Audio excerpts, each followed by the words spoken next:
Assalamu alaikum, dear students. I hope you all are good by the grace of Almighty Allah. This is our fourth lecture of the Contract Act 1872. Uh, in our previous three lectures, we have discussed most of the topic of the Contract Act 1872. Now, in this is the last chapter of the Contract Act 1872. This topic, which covered in your book chapter 11, 13, and 14. So let's start. Chapter 11, that means termination and discharge of contract. So take a look in the question. Number one question is discuss the circumstances under which a contract can be terminated. একটা contract কখন terminate হয় বা discharge হয় সেটা হচ্ছে এই কোশ্চেনের মূল উদ্দেশ্য।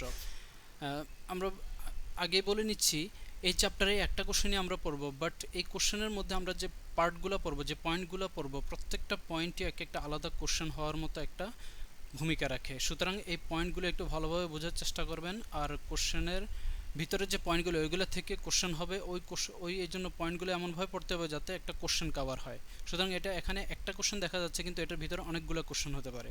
তো আমরা এই কোশ্চেনটার মধ্যে সবগুলো কোশ্চেন কভার করার চেষ্টা করব। সো আমরা শুরু করি। প্রথমে যে কোশ্চেনটা ছিল এখানে, termination on discharge of contract, মানে কোন কোন সার্কামস্টেন্সে, কোন কোন বিষয়ে বা কোন কোন ক্ষেত্রে একটা কন্ট্রাক্ট টার্মিনেট হয়। কন্ট্রাক্ট আমরা আগে পড়ে এসেছি, কন্ট্রাক্ট কখন করা হবে, কন্ট্রাক্টে কনসিডারেশন লাগবে, কন্ট্রাক্টে একটা পার্টি পারফরমেন্স করা লাগবে, বাট টার্মিনেট কখন হবে এটা বিভিন্ন ওয়ে আছে। আমরা 7টা ওয়ে সম্বন্ধে পড়াশোনা করব। 7টা ওয়ে আছে কন্ট্রাক্ট টার্মিনেট করার। Number 1, termination by performance. একটা পারফরমেন্সের দ্বারা টার্মিনেট হওয়া, যখন কোনো একটা কন্ট্রাক্টে দুইজন পার্টি যখন তাদের পারফরমেন্স করে ফেলে। সাপোজ একটা এ বিকে প্রমিস করলো এ কিছু রাইস সেল করবে বি এর কাছে, বিনিময়ে বি টাকা, যখন বি টাকা দিবে, এ যখন রাইস বি এর কাছে পাঠিয়ে দিবে, তখন কিন্তু দুজনের পারফরমেন্স কমপ্লিট, অটোমেটিক্যালি কন্ট্রাক্টটা টার্মিনেট হয়ে যাবে বা ডিসচার্জ হয়ে যাবে। এটা হচ্ছে নাম্বার 1, এটা আমরা সবাই জানি, আগের ক্লাসও ডিসকাস করেছিলাম। Number 2, termination by mutual agreement. By agreement of all parties, a contract may be cancelled or its items altered or a new agreement substituted for it. দুইজনের এগ্রিমেন্টের দ্বারা, উভয় পার্টির সম্মতি দ্বারা সাধারণত কখনো কখনো কোনো একটা কন্ট্রাক্টকে অল্টার করা যায়, বাদ দেওয়া যায়, সাবস্টিটিউট করা যায়, সেটাকে আমরা বলি টার্মিনেশন বাই মিউচুয়াল এগ্রিমেন্ট। দুইজন এগ্রিমেন্টের সাথে যদি কোনো একটা কন্ট্রাক্টে বাদ দেওয়া হয়, নতুন কোনো কন্ট্রাক্ট করা হয় সেটা। এটার বিভিন্ন ওয়ে আছে, এটার সাব পয়েন্টগুলো আমরা দেখি কী কী। টার্মিনেশন বাই মিউচুয়াল এগ্রিমেন্ট, এটার সাব পয়েন্ট নাম্বার 1 ছিল নোভেশন। তো নোভেশন জিনিসটার মানে কি? নোভেশন occurs when a new contract is substituted for an existing contract. Existing কন্ট্রাক্টের বিপরীতে যখন নতুন একটা কন্ট্রাক্ট তৈরি হয় সেটাকে আমরা বলি নোভেশন। মনে করেন সাপোজ এ বি এর কাছে কিছু টাকা পাবে, আবার সি বি এর কাছে কিছু টাকা পাবে। এ টাকা দিবে বিকে, বি দিতে হবে সিকে। এখন কোনোভাবে এমন হয়ে গেল যে বি সেখান থেকে সরে গেল, এ আর সি, এখন এ যে বিকে টাকা দিবে সেটা না দিয়ে এ সিকে ডিরেক্ট টাকা দিবে, তখন এ আর সি এর মধ্যে একটা নতুন কন্ট্রাক্ট হয়ে গেল, মাঝখান থেকে বি সরে গেল, এটাকে বলে নোভেশন। আগের কন্ট্রাক্টটা বাদ দিয়ে নতুন কোনো কন্ট্রাক্ট যদি নিয়ে আসা হয়। সেকেন্ড সাব পয়েন্টটা হচ্ছে অল্টারেশন। অল্টারেশন মানে হচ্ছে নোভেশন থেকে একটু ভিন্ন। নোভেশনে পার্টি চেঞ্জ হয়, বাট অল্টারেশনে কন্ট্রাক্টের টার্মস চেঞ্জ হবে, পার্টি চেঞ্জ হবে না, সেটা হচ্ছে alteration. Alteration of contract means change in one or more of the terms of the contract. যদি কোনো একটা কন্ট্রাক্টে কিছু কিছু টার্ম চেঞ্জ করা হয় সেটাকে আমরা বলি অল্টারেশন, বাট নোভেশন যখন কোনো পার্টি চেঞ্জ হয়ে যায় সেটা। একটু খেয়াল রাখবেন এই দুইটা জিনিস। নাম্বার 3 সাব পয়েন্ট হচ্ছে রেমিশন।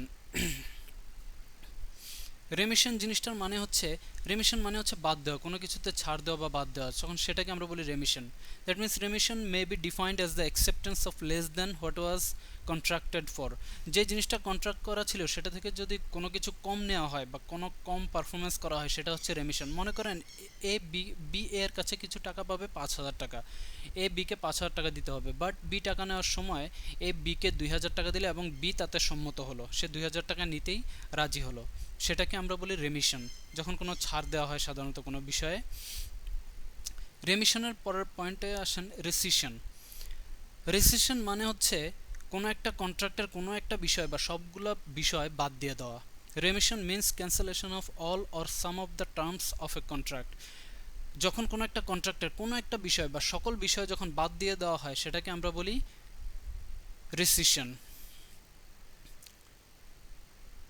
নেক্সট হচ্ছে এরপরের সাব পয়েন্টটা হচ্ছে ওয়েভার। ওয়েভার মানে হচ্ছে কি, waiver means the abandonment of a right. যখন কোনো একজন পার্টির তার রাইট বা ডিউটি পালন থেকে সরে যায় তখন আমরা তাকে বলি ওয়েভার। ওয়েভার মানে হচ্ছে, মনে করেন যে এ বি এর সাথে কন্ট্রাক্ট করলো বি কে কিছু রাইস সেল করবে, কিন্তু এ যথাসময়ে রাইস সেল করতে পারেনি, এও দিতে পারেনি, এজন্য বি কি হবে, এ কে কোনো টাকা পে করবে না। এটা হচ্ছে ওয়েভার, মানে একজন দায়িত্ব পালন থেকে সরে গেলে অপরজন অটোমেটিক্যালি সেই দায়িত্ব থেকে সরে যায়, কন্ট্রাক্টটা শেষ হয়ে যায়। নেক্সট এরপরের সাব পয়েন্টটা হচ্ছে মার্জার। মার্জার মানে হচ্ছে যখন কোনো একটা কন্ট্রাক্টের মধ্য থেকে মিউচুয়ালি এগ্রিমেন্টের দ্বারা সেই কন্ট্রাক্টটা একটু রিনিউ করে চেঞ্জ করে ফেলা হয়। যেমন মনে করেন যে আগে একটা কন্ট্রাক্ট ছিল, সেখান থেকে নতুন একটা কন্ট্রাক্ট, ওই দুইজনের মধ্যেই নতুন একটা কন্ট্রাক্ট তৈরি হয়ে গেল, সেটাকে বলি মার্জার। মনে করেন এ বি এর কাছ থেকে একটি ল্যান্ড নিল লিজ হিসেবে, লিজের জন্য নিল, বাট কোনো একটা নির্দিষ্ট সময় পরে এ বি এর কাছ থেকে সেই জমিটা একদম কিনে নিল। লিজ চলাকালীন সময়, মানে 10 বছরের জন্য জমিটা লিজ নিয়েছিল, বাট 5 বছর পর এ বিকে ওই জমির সমপরিমাণ টাকা দিয়ে জমিটা কিনে নেয়, তখন কিন্তু লিজের কন্ট্রাক্টটা অটোমেটিক্যালি শেষ হয়ে যাবে, নতুন তখন এ কিন্তু ওনার হয়ে যাবে, তখন সেটাকে আমরা বলি সাধারণত মার্জার। যদি এরকমভাবে কোনো চেঞ্জ হয়ে শেষ হয়, সেটা হচ্ছে আমাদের মূল 2 নাম্বার পয়েন্টটা শেষ হলো, টার্মিনেশন বাই মিউচুয়াল এগ্রিমেন্ট। সেটার সাব পয়েন্টগুলো আমরা এতক্ষণ আলোচনা করলাম। এগুলো থেকে আলাদা আলাদা কোশ্চেন হতে পারে, সেটা আমি বলেছিলাম, একটু খেয়াল করে বুঝে পড়বেন এই জিনিসগুলা। নাম্বার 3 মূল পয়েন্ট যেটা ছিল subsequent or supervening impossibility. Subsequent or supervening impossibility, এটা দ্বারা টার্মিনেশন কীভাবে হয় কন্ট্রাক্ট, দুই ধরনের ইম্পসিবিলিটি হতে পারে, খেয়াল রাখবেন। প্রি কন্ট্রাকচুয়াল ইম্পসিবিলিটি, দুই ধরনের ইম্পসিবিলিটি, একটা হচ্ছে প্রি কন্ট্রাকচুয়াল ইম্পসিবিলিটি, আরেকটা হচ্ছে post contractual impossibility. Pre contractual impossibility মানে হচ্ছে কোনো একটা কন্ট্রাক্ট যেই ডেটে পারফর্ম করার কথা সেই ডেটের আগেই যদি সেটা ইম্পসিবল হয়, মানে কন্ট্রাক্টটা যখন করেছিলেন তখন এটা সবাই জানে যে এটার পারফরমেন্স করা কখনোই সম্ভব না, সেটা ইম্পসিবল, তখন অটোমেটিক্যালি কন্ট্রাক্ট কিন্তু এটা ভয়েড হয়ে যাবে, এটা থাকবে না। মনে করেন যে আপনাকে হর্স রাইডিং করতে হবে, চাঁদের দেশে চাঁদে গিয়ে আপনাকে হর্স রাইডিং করতে হবে, সেটা কিন্তু প্রি কন্ট্রাকচুয়াল ইম্পসিবিলিটি, এটা পসিবল না, এটা আগে থেকেই কন্ট্রাক্ট টার্মিনেট। আর একটা হচ্ছে পোস্ট কন্ট্রাকচুয়াল ইম্পসিবিলিটি।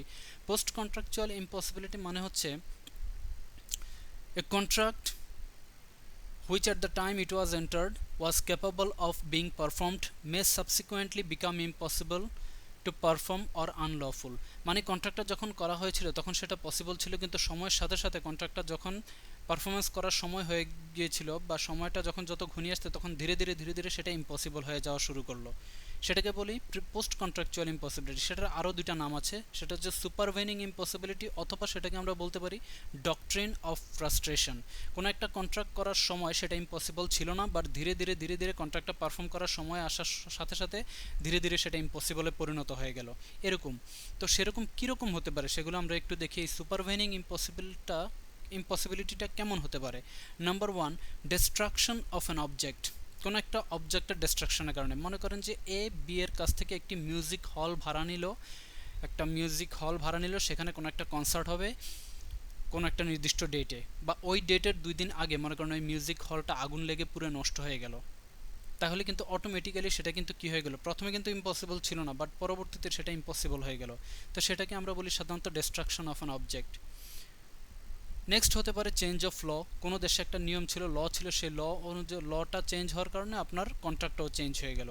মনে করেন এটা সহজ, আমরা অনেক এক্সাম্পল দেখি, হিন্দু ধর্মে পলিগেমি কিন্তু অ্যালাউ না, হিন্দু ধর্মে পলিগেমি অ্যালাউ না, বাট কোনো হিন্দু যদি সে পলিগেমি করতে চায় বা আরও বিয়ে করতে চায়, তাকে সে যদি মুসলিম ধর্মে রূপান্তর হয় তখন কিন্তু তার আর ওই লটা থাকবে না, তখন কিন্তু সে মুসলিম হয়ে যাবে, তখন সে পলিগেমি করতে পারবে, ইউজ করতে। এটা হচ্ছে চেঞ্জ অফ ল, যখন আপনি ল চেঞ্জ করে যাবে, কোনো দেশে গেলে ল চেঞ্জ হবে, যেমন আমাদের দেশে ক্যাসিনো লিগ্যাল না, কিন্তু অনেক দেশে ক্যাসিনো লিগ্যাল, এটা হচ্ছে চেঞ্জ অফ ল।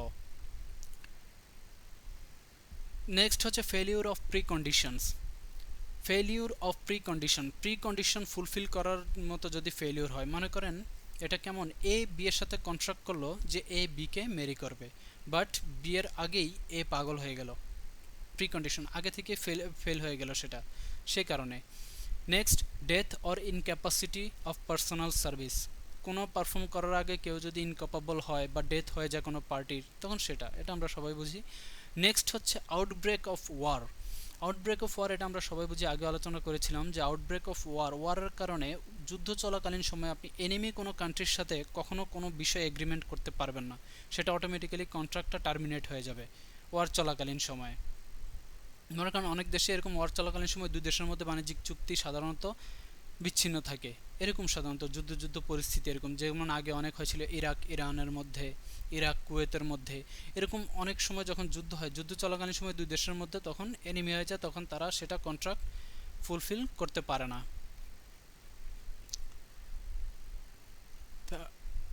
এগুলো হচ্ছে এই আমাদের মূল পয়েন্ট গেল, তিনটা মূল পয়েন্ট টার্মিনেশন করার। এই মূল 3 নাম্বার পয়েন্টের মধ্যে এতক্ষণ আমরা সাব পয়েন্টগুলো আলোচনা করলাম, সুপারভেনিং ইম্পসিবিলিটি কিভাবে হতে পারে, এগুলো কিন্তু আলাদা আলাদা কোশ্চেন হয়। এবার আসেন মূল point number 4, termination by operation of law. এটা আমরা অনেকবারই আলোচনা করে এসেছি। কোনো ল দ্বারা যদি সে কন্ট্রাক্টটা টার্মিনেট করা হয়, মনে করেন কোনো একজন পার্টনার মারা গেল, কোনো একজন পার্টনার ইনসলভেন্ট হয়ে গেল, ব্যাংক্রাপ্ট হয়ে গেল, তখন কিন্তু কোর্ট সেটাকে লয়ের দ্বারা সেটা কিন্তু অটোমেটিক্যালি কন্ট্রাক্টটা বাদ। এটার কোনো সাব পয়েন্ট নেই। Number 5, by lapse of time. কোনো একটা কন্ট্রাক্টের নির্দিষ্ট মেয়াদ ছিল, সেই মেয়াদটাকে সময় চলে যাওয়ার পরে কন্ট্রাক্টটা অটোমেটিক্যালি শেষ হয়ে যাবে, এটার কোনো সাব পয়েন্ট নেই, এটা আমরা সবাই বুঝি। নাম্বার 6 মূল পয়েন্ট ছিল termination by material alteration. Material alteration কথাটার মানে হচ্ছে, মনে করেন কোনো একজন পার্টি আরেকজন পার্টিকে না জানিয়ে কন্ট্রাক্টর বা চুক্তিপত্র কোনো একটা বিষয় চেঞ্জ করে ফেললো, তখন কিন্তু অটোমেটিক্যালি কন্ট্রাক্টটা কী হয়ে যাবে, ভয়েড হয়ে যাবে, সেই কন্ট্রাক্টটা আর তখন লিগাল বা ভ্যালিড থাকবে না, এটার কোনো সাব পয়েন্ট নেই। লাস্ট যে পয়েন্টটা ছিল termination by breach of contract. Breach মানে হচ্ছে ভাঙা, কন্ট্রাক্ট মানে হচ্ছে ভেঙে, কন্ট্রাক্টটাকে ব্রিচ করা, মানে termination by breach of contract. যদি কোনো একজন পার্টি আরেকজন পার্টিকে জানিয়ে অথবা না জানিয়ে কোনো একটা চুক্তি ভঙ্গ করে, ব্রিচ করে, তাহলে অটোমেটিক্যালি সেটা কন্ট্রাক্টটা টার্মিনেট হয়ে যায়। এটা আবার দুইভাবে হতে পারে, অ্যান্টিসিপেটরি ব্রিচ অফ কন্ট্রাক্ট আর actual breach of contract. Anticipatory breach of contract মানে হচ্ছে কন্ট্রাক্টটা যেই দিন পালন করার কথা, পারফরমেন্স যেই দিন হওয়ার কথা, এর আগেই যদি কোনো একজন পার্টি জানিয়ে দেয় সে পারফরমেন্স করতে পারবে না, তখন সেটাকে বলে অ্যান্টিসিপেটরি ব্রিচ অফ কন্ট্রাক্ট। মনে করেন এ বিকে প্রমিস করলো সে 1 জুন অথবা 1 অগাস্ট সে তাকে কিছু গুডস সাপ্লাই করবে, 1 অগাস্টের আগেই সে বিকে জানিয়ে দিল সে এখন এই কন্ট্রাক্টটা আর পালন করতে পারবে না, সে তাকে গুডস সাপ্লাই করতে পারবে না, এটাকে বলে অ্যান্টিসিপেটরি ব্রিচ অফ কন্ট্রাক্ট, মানে একজন ভেঙে ফেললো কন্ট্রাক্টটা, আমি এই কন্ট্রাক্টটা আর করতে চাচ্ছি না। আরেকটা হচ্ছে actual breach of contract. Actual breach of contract হচ্ছে আগেরটার মতো, জাস্ট আগের ডেটে বলবে না, পারফরমেন্স চলাকালীন সময়ে সে বলে দিবে সে আর পালন করতে পারবে না। মনে করেন এ বি এর সাথে কন্ট্রাক্ট করলো 5টা ডেটে তাকে প্রোডাক্ট বা গুডস সরবরাহ করা হবে, 2টা ডেটে সে গুডস সরবরাহ করলো, বাকি 3টা ডেট সে আর পালন রাখতে পারবে না, সে গুডস সাপ্লাই করতে পারবে না, এজন্য সে নিষেধ করে দিল আমি আর কন্ট্রাক্টে থাকতে পারছি না, সেটাকে বলে অ্যাকচুয়াল ব্রিচ অফ কন্ট্রাক্ট। তো এখন একটা প্রশ্ন জাগে যে যদি ব্রিচ অফ কন্ট্রাক্ট কেউ যদি করে, সেটার কারণে কোনো রেমেডিস কি, প্রতিকার কি, যে পার্টি ক্ষতিগ্রস্ত হবে, মনে করেন একজন পার্টি ব্রিচ করে ফেললো, কন্ট্রাক্ট ভেঙে ফেললো, আরেকজন পার্টি তো ডেপ্রাইভ হলো, তাকে কি তার প্রতিকার কি, সে কি কোনো কিছু ক্লেম করতে পারবে, সে কোনো ড্যামেজ ক্লেম করতে পারবে, সেই রুলসগুলো কি? Remedies of breach of contract. What are the remedies of breach of contract? Breach of কন্ট্রাক্টের কারণে রেমেডিসগুলো কি কি, যে পার্টি ক্ষতিগ্রস্ত হবে, এগ্রিভড পার্টি, তার কি কি রাইট আছে, সেই জিনিসগুলো হচ্ছে এখানে আমরা একটু ডিসকাস করি। Remedies of breach of contract. Number 1, rescission of the contract. যে পার্টি ক্ষতিগ্রস্ত হবে, যে কন্ট্রাক্টটা ভাঙলো, অপোজিট যে পার্টি থাকবে সেও কন্ট্রাক্টটা রিসাইন, তার যে পারফরমেন্স করার কথা সেটা থেকেও সে অব্যাহতি পাবে, সে আর পালন করবে না, এটা নর্মাল জিনিস। মনে করেন আপনার এ বিকে বলেছিল প্রোডাক্ট সাপ্লাই করবে, বি বলল, বি এ পরে না করে দিলে প্রোডাক্ট সাপ্লাই করতে পারবে না, বিও কিছু বললো না, কন্ট্রাক্ট থেকে চলে গেল, এটা হচ্ছে নাম্বার 1। নাম্বার 2, স্যুট ফর ড্যামেজেসের জন্য ক্লেম করতে পারবে। এ বি এর সাথে কন্ট্রাক্ট ব্রেক করার কারণে বি যদি কোনো কারণে ক্ষতিগ্রস্ত হয়, তাহলে সে তার যদি কোনো ক্ষতি হয় সেই ড্যামেজের জন্য সে ক্ষতিপূরণ দাবি করতে পারবে এবং কোর্ট দ্বারা তাকে ক্ষতিপূরণ দিতে হবে। Number 3, suit for quantum meruit. একটা টার্ম আছে কোয়ান্টাম মারুইট, এই শব্দটার মানে স্যুট ফর ড্যামেজের সাথে একটু মিল আছে, একটু খেয়াল করবেন। কোয়ান্টাম মারুইট কথাটার মানে হচ্ছে, মনে করেন ওই যে বলেছিলাম অ্যাকচুয়াল ব্রিচ অফ কন্ট্রাক্ট, দুজনের মধ্যে কন্ট্রাক্ট চলাকালীন সময়ে কন্ট্রাক্ট চলেছিল, পারফর্ম হয়েছিল কিছু অংশ, বাট কিছু অংশ হয়নি, যে কিছু অংশ হয়েছিল সেই কিছু অংশের জন্য পেমেন্ট তাকে করতে হবে, বাকি যে অংশ পারফরমেন্স করা হয়নি সেই অংশের জন্য সে মুক্ত থাকবে, বাট যতটুকু পারফর্ম করা হবে ততটুকু তাকে পে করে দিতে হবে, সেটা হচ্ছে suit for quantum meruit. Number 4, specific performance of the contract. Specific performance of the contract মানে হচ্ছে, মনে করেন যে কন্ট্রাক্টের কারণে যে পার্টি ক্ষতিগ্রস্ত হলো তার যে পারফরমেন্সটা করার কথা ছিল সে যদি ক্ষতিগ্রস্ত হয় তাহলে তাকে সেই পারফরমেন্সটা অবশ্যই পালন করতে হবে। কোর্ট না হলে সেটাকে, যে পার্টি ডিপ্রাইভ হবে, বঞ্চিত হবে, তাকে তার কোনো পারফরমেন্স যদি বাকি থেকে যায় সেই পারফরমেন্সটা যে পার্টি কন্ট্রাক্ট ব্রেক করবে তাকে তার পরবর্তীতে পারফর্ম করে দিতে হবে। নেক্সট, ইনজাংশন, নিষেধাজ্ঞা। মনে করেন এ আর বি এর সাথে কন্ট্রাক্ট হলো, এ কন্ট্রাক্টটা ব্রেক করে ফেলো, বাট বি সেটা মানতে রাজি না। বি তখন কোর্টে সেটা সু করবে একে, যে সে আমার সাথে ফ্রড করেছে বা কন্ট্রাক্ট ভঙ্গ করেছে। তখন কোর্ট থেকে ইনজাংশন জারি করা হবে কন্ট্রাক্টের উপর, যে কোর্ট থেকে যতদিন না ডিসিশন আসবে ততদিন এই কন্ট্রাক্টের বিষয়ে বা এই কার্য পারফর্মটা স্টপ থাকবে, নিষেধাজ্ঞা জারি করে দিবে। এগুলো হচ্ছে সাধারণত রেমেডিস বা এগ্রি পার্টি, যে ক্ষতিগ্রস্ত হবে সে সাধারণত এই জিনিসগুলা ক্লেম করতে পারবে। এই হচ্ছে আমাদের এই চ্যাপ্টার 11-এর এই কোশ্চেনটাই ছিল। বাট এই কোশ্চেনের মধ্যে আমরা যতটুকু পয়েন্ট ডিসকাস করলাম বই আপনারা দেখতে পারবেন, আমি যে কোশ্চেনগুলো পয়েন্টগুলো ডিসকাস করেছি সেগুলো বইয়ে সুন্দরভাবে দেওয়া আছে। সেই পয়েন্টগুলো থেকে আলাদা আলাদা এক একটা কোশ্চেন হতে পারে। সুপারভেনিং ইম্পসিবিলিটি কি, সুপারভেনিং ইম্পসিবিলিটি বলতে কি বোঝায়, কি হতে পারে, জাস্ট এই জিনিসগুলো। ব্রিচ অফ কন্ট্রাক্ট কি, কয় ধরনের ব্রিচ অফ কন্ট্রাক্ট হতে পারে। তো আসেন এবার নেক্সট পরের চ্যাপ্টারে, chapter 13, indemnity and guarantee. What is indemnity, what is guarantee, একটু খেয়াল করে বুঝবেন, সহজ দুটো term. Indemnity means indemnity is a contract by which one party promises to save the other party from loss caused by him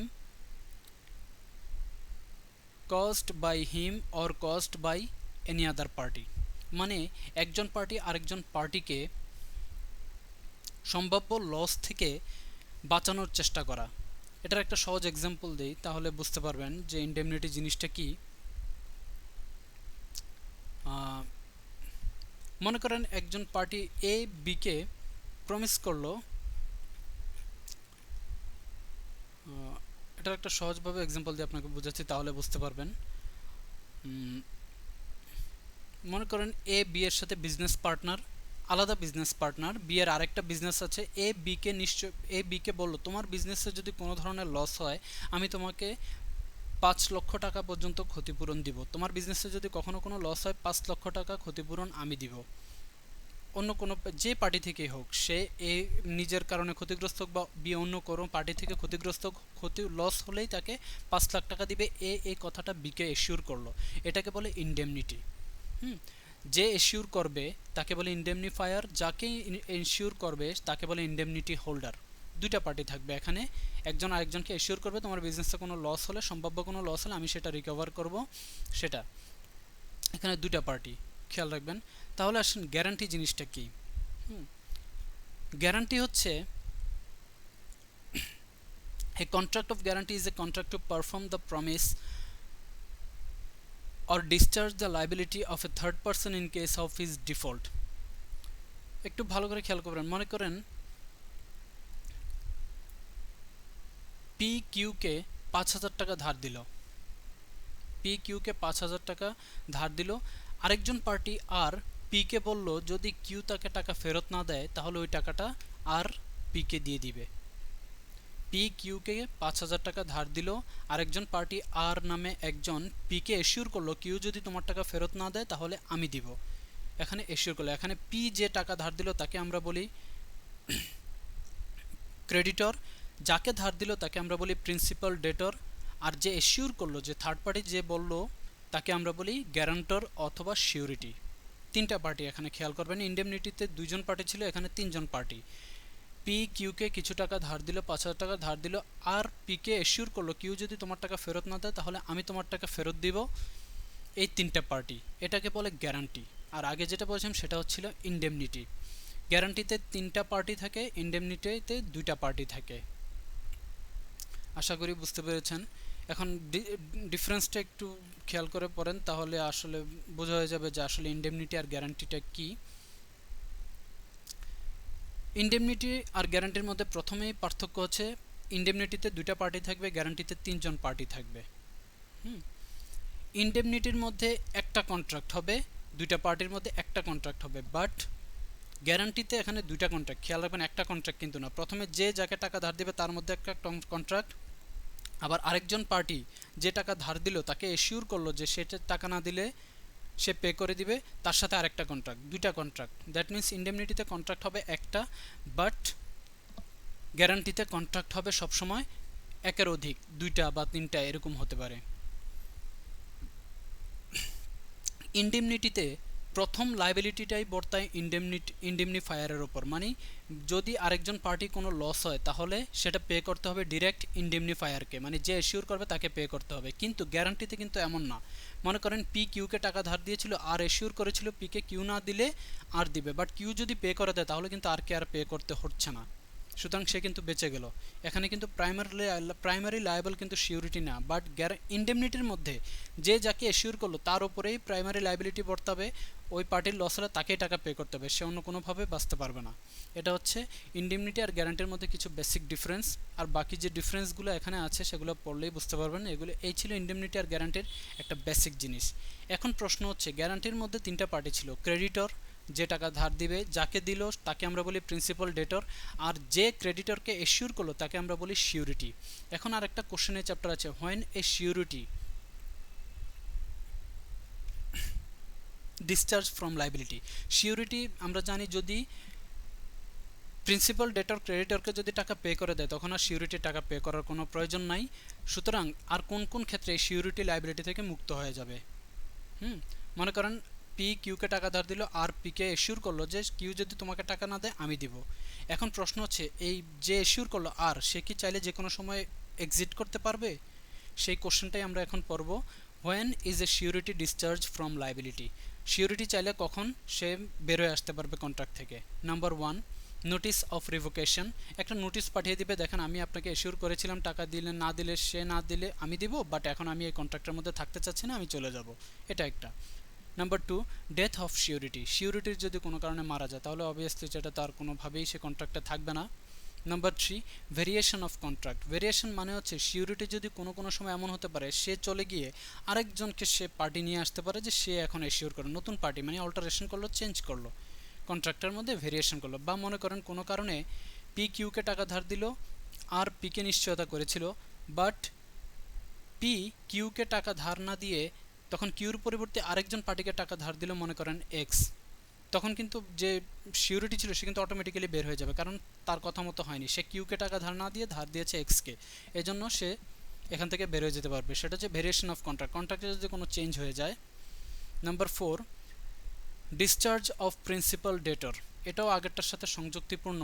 principal ডেটরও যদি কোনো কারণে contract থেকে চলে যায়, মনে করেন পি কিউকে টাকা ধার দিলে তখন আর পিকে নিশ্চয়তা দিবে, বাট কিউ সেখান থেকে চলে গেল, কিউ আর টাকা নিবে না, কিউর টাকার দরকার নেই, পি তখন অটোমেটিক্যালি সিউরিটি কি ডিসচার্জ হয়ে যাবে, সেটাই হচ্ছে নর্মাল জিনিস।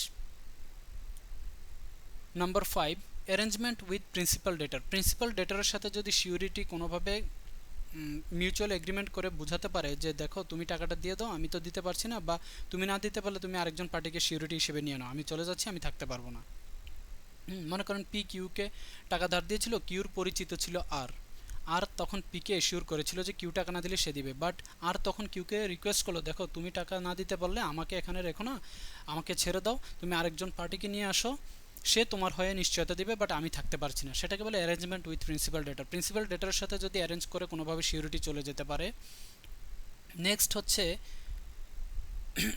এখানে অনেকগুলো পয়েন্ট আছে, সবগুলো ইম্পর্টেন্ট না, যেগুলো ইম্পর্টেন্ট আমি সেগুলো ডিসকাস করছি।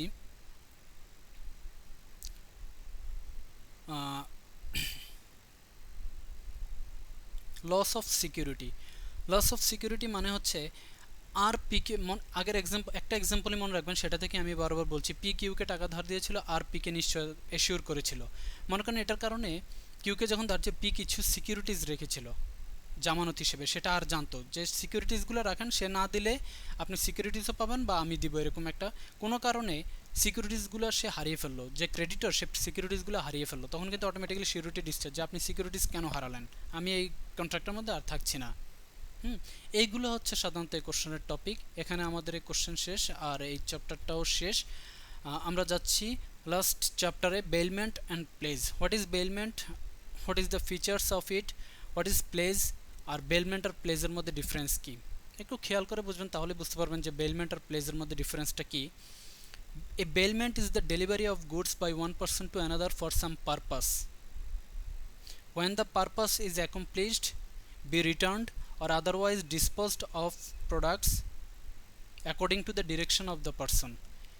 বেলমেন্ট মানে হচ্ছে একজন পার্সন আরেকজন পার্সনকে কোনো প্রোডাক্ট দিবে, গুডস দিবে কোনো একটা নির্দিষ্ট উদ্দেশ্য নিয়ে, এবং যে প্রোডাক্টটা দিল তাকে রিটার্ন করতে হবে, অথবা সে যদি অর্ডার করে প্রোডাক্টটাকে ধ্বংস করে দিতে পারে বা ডিস্ট্রাক্ট করে দিতে পারে সে প্রোডাক্টটা, এটা তার ইচ্ছার উপর ডিপেন্ড করে।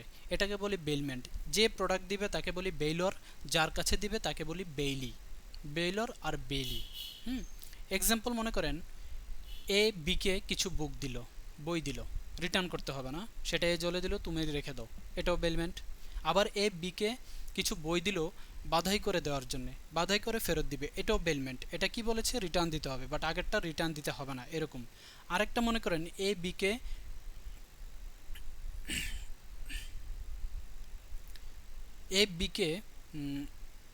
কিছু সিকিউরিটি দিল। সিকিউরিটি দিল মানে মনে করেন যে এটা কেমন, বি কিছু টাকা নিল এর কাছ থেকে, এ বি এর কাছ থেকে কিছু সিকিউরিটি জমা রাখলো টাকার বিনিময়ে, এটাও এক ধরনের বেলমেন্ট। 3 নম্বর এক্সাম্পলটা খেয়াল করেন, এ বিকে কিছু টাকা দিল, বি কিছু সিকিউরিটিজ এর কাছে জমা রাখলো, এটাও এক ধরনের বেলমেন্ট। পরবর্তীতে টাকা পে করলে সে সিকিউরিটিজ দিয়ে দিবে, বাট এই বেলমেন্টটাকে আমরা বলি প্লেজ। যখন বেলমেন্টের মধ্যে কোনো একটা সিকিউরিটিজ জমা নেওয়া হবে, সিকিউরিটিজ জমা রাখার বিষয় হবে, লোন দিবে, তখন সেটাকে আমরা বলি প্লেজ। আর বাকি সব কেস সেগুলোকে আমরা বলি বেলমেন্ট।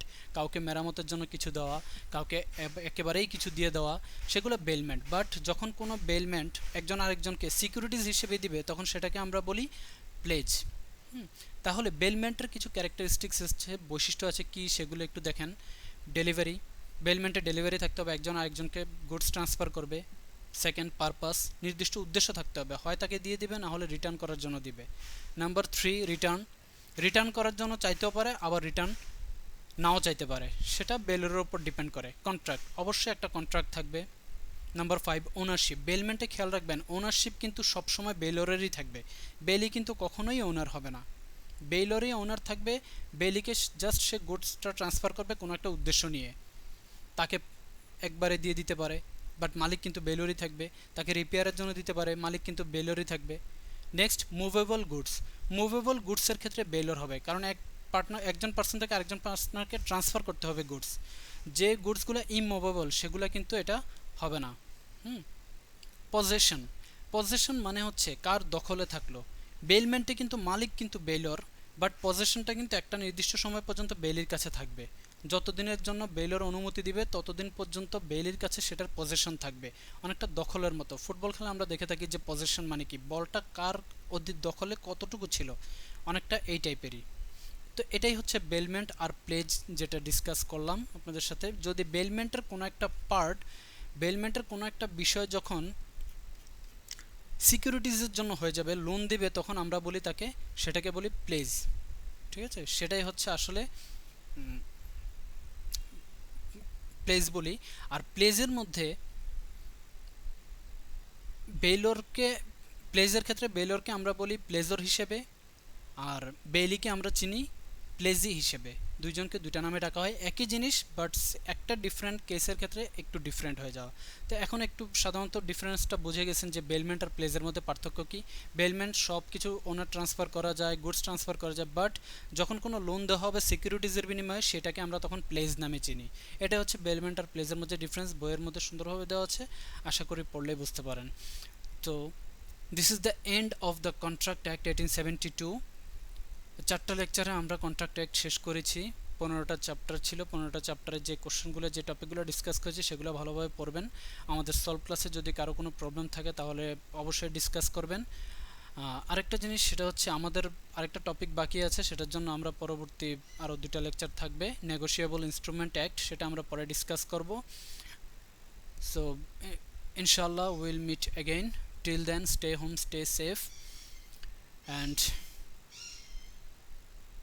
may Allah keep you all safe. May Allah keep you and your family safe. Thank you. Assalamu alaikum. Allah Hafiz.